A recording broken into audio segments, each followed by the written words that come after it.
Hello दोस्तों, तो आज का टॉपिक होने वाला हमारा प्रेजेंट कंटिन्यूअस। तो यानी कंटिन्यूअस का मतलब होता है काम चल रहा है में कंटिन्यू चल ही रहा है। तो प्रेजेंट कंटिन्यूअस का कुछ इजी मतलब होने वाला है, यानी कि जैसे किसी तो मतलब मैं आपको इसकी पहचान बता देता हूँ। तो दोस्तों पहचान कुछ इस तरीके से होने वाली है। जिस भी बाकी के एंड में रहा है, रही है, रहे हैं। जैसे कि मैं खाना खा रहा हूँ, खाना वो लड़की खाना खा रही है। जैसे जो एंड में आ रहा है ना, रहा है, रही है, रहे हैं। तो ये शब्द की जिस भी वाक्य के अंदर ये दोनों शब्द आ जाए तो समझ लीजिएगा वो प्रेजेंट कंटिन्यूअस होने वाला है। तो इसकी हेल्पिंग वर्ब किस टाइप के होने वाले वो आपको बता देता हूँ। तो दोस्तों हेल्पिंग वर्ब को इस टाइप होने वाली है। इस सिंगुलर के लिए होने वाली है इस्तेमाल। एम आई के लिए यानी कि आई एम। आर प्लूरल के लिए इस्तेमाल होने वाली है। तो ज़्यादातर जो इस्तेमाल होता है इधर और आर का इस्तेमाल होता है। तो दोस्तों जैसे कि हमारा अफर्मेटिव रोल कोई इस टाइप का होने वाला है। सब्जेक्ट सब्जेक्ट तो बताइए, आप, मैं, तुम। Subject is am are, is am are. ठीक है। हेल्पिंग वर्ब होने वाली है प्लस वर्ब के फर्स्ट फॉर्म जैसे आई एन जी, यानी कि जैसे गो। गो कोई वर्ड होने वाला है, यानी वर्ब है गो। तो उसके साथ आई एन जी यानी कि गोइंग, यानी कि I am going to school, यानी कि मैं स्कूल जा रहा हूँ। ठीक है, आप समझ गए ना इस टाइप से। तो अफर्मेटिव का रूल कुछ तरीके से होने वाला है।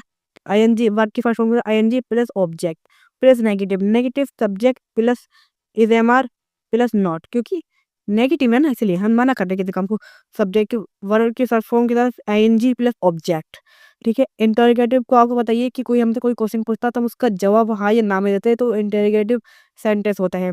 जैसे इज एम आर, जिसमें हेल्पिंग वर्ब पहले आती है और सब्जेक्ट प्लस वर्ब के फर्स्ट फॉर्म के साथ आई एन जी और प्लस ऑब्जेक्ट। ठीक है।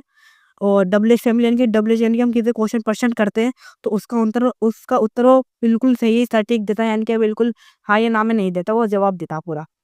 तो डबल एस फैमिली के अंदर यानी कि डबल इंटरोगेटिव में होता है कि डबल एस फैमिली प्लस यानी कि व्हाट, वेन जैसे जो वर्ड होते हैं। Is am are helping verb, subject plus verb की फर्स्ट फॉर्म के आई एन जी और ऑब्जेक्ट। तो देखो अफर्मेटिव का रूल कुछ इस तरीके से, यानी कि जो सेंटेंस होने वाला है रूल तो मैं आपको समझा दिया है। Subject plus I is am are plus verb के फर्स्ट फॉर्म के साथ I N G plus object. तो हिंदी में वे स्कूल जा रहा है, यानी कि इसकी इंग्लिश में होगी he is going to school. देखो ही वह हो गया, स्कूल गो, स्कूल स्कूल हो गया। जा यानी कि गोइंग, यानी कि तो गो। जा को होता है इंग्लिश में गो, उसके फिर आई एन जी रूल लग रहा है दोस्तों। I going to school, he is going to school, और तो इज जा रहा है इज, क्योंकि ही सिंगुलर होने वाला है दोस्तों इस टाइप।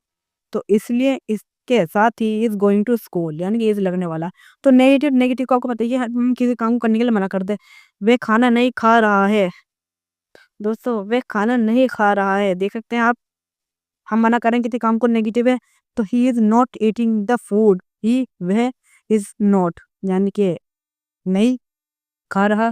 तो is not eating the food, eat I N G verb की form I N G the food. वे खाना नहीं खा रहा है इंटरोगेटिव में है। जैसे क्या वे बाजार जा रहा है, यानी कि मैं किसी सवाल पूछता हूँ कि वे बाजार जा रहा है तो उसका उत्तर देगा हाँ या ना। तो इसलिए इंटरोगेटिव में ये सेंटेंस आएगा, क्या वे बाजार जा रहा है। He is going to the market, is he going to the market, क्या वह बाजार जा रहा है। तो उसका आंसर मैं दूंगा आइए ना। तो double interrogative double S family के अंदर देखो, आप कब जा रहे हैं, आप कब जा रहे हैं। तो मैं किसी पर्सन पूछ रहा हूँ कि आप कब जा रहे हैं, तो वो बताया कल जा रहा हूँ, परसों जा रहा हूँ, अभी जा रहा हूँ, बाद में जा रहा हूँ। तो इसलिए व्हेन आर यू गोइंग, तो आपके समझ में आई होगा दोस्तों। मैंने 4 मिनट के अंदर आपको समझा दिया। अगर आपको कोई परेशानी है तो जरूर बताएगा। तो आपको फिगर में इंपॉर्टेंट बता देता हूँ। हेल्पिंग वर्ब जब भी इसका उपयोग किया जाता है, कब सिंगुलर के लिए उपयोग किया जाता है, और एम आई के लिए इस्तेमाल होता है, और आर प्लूरल। तो आई यानी कि मैं, तो आर प्लूरल के इस्तेमाल होता है। जैसे कि आप देखे थे आर आप जो होता है, यानी कि आप प्लूरल होता है बहुवचन। आप समझ गए होंगे रूल भी। और जो आपको अगर पहचान करनी है सेंटेंस की, तो मैं इस तरीके से बताता हूँ, रहा है, रही है, रहे हैं। जब भी किसी भी वाक्य के ना ये आ जाए शब्द एंड में, तो समझिएगा वो प्रेजेंट कंटिन्यूस होने वाला है। तो रहा है, रही है साथ होते हैं, काम चल रहा है, इसलिए प्रेजेंट कंटिन्यूस के अंदर ये आता है दोस्तों। तो affirmative, negative, interrogative, WH family के रोल में आपको सब कुछ बताते हैं। Affirmative, negative, interrogative, WH subject और helping verb is am are verb की first form plus I N G plus object. दोस्तों कंटिन्यूस जो होने वाला है हमारा, तो उसके अंदर वर्ब की फर्स्ट फॉर्म के साथ आई एन जी जरूर लगने वाला है, चाहे पास्ट हो, फ्यूचर हो, या प्रेजेंट हो। उसके साथ वर्ब की फर्स्ट फॉर्म के साथ आई एन जी जरूर लेके आए कि काम चल रहा है, चल नहीं रहा है। कि दो, अगर हम वर्ब की फर्स्ट फॉर्म के साथ आई एन जी नहीं लगाएंगे तो यानी कि मैं जा रहा हूँ, जाता हूँ। तो मैं तो काम कर नहीं रहा हूँ, मतलब करता हूँ। ठीक है, समझ गए होंगे आप। तो आईएनजी इसलिए लगता है क्योंकि हम बताना चाह रहे हैं कि काम चल रहा है। देखो मैं स्कूल जा रहा हूँ, तो मैं जा ही रहा हूँ ना, कल काम चल रहा है। तो दोस्तों आप समझ गए होंगे इसी तरीके से कि वे स्कूल जा रहा है तो he is going to school, आप समझ गए होंगे। तो दोस्तों अगर आपको कोई भी किसी तरह की प्रॉब्लम होती है तो आप कमेंट ज़रूर करिएगा, मैं उसका आंसर ज़रूर दूँगा। जो अगर कोई ज़्यादा खतरनाक प्रॉब्लम होगी इसके ऊपर वीडियो ज़रूर बनाऊँगा। तो bye bye, tata, love you all guys.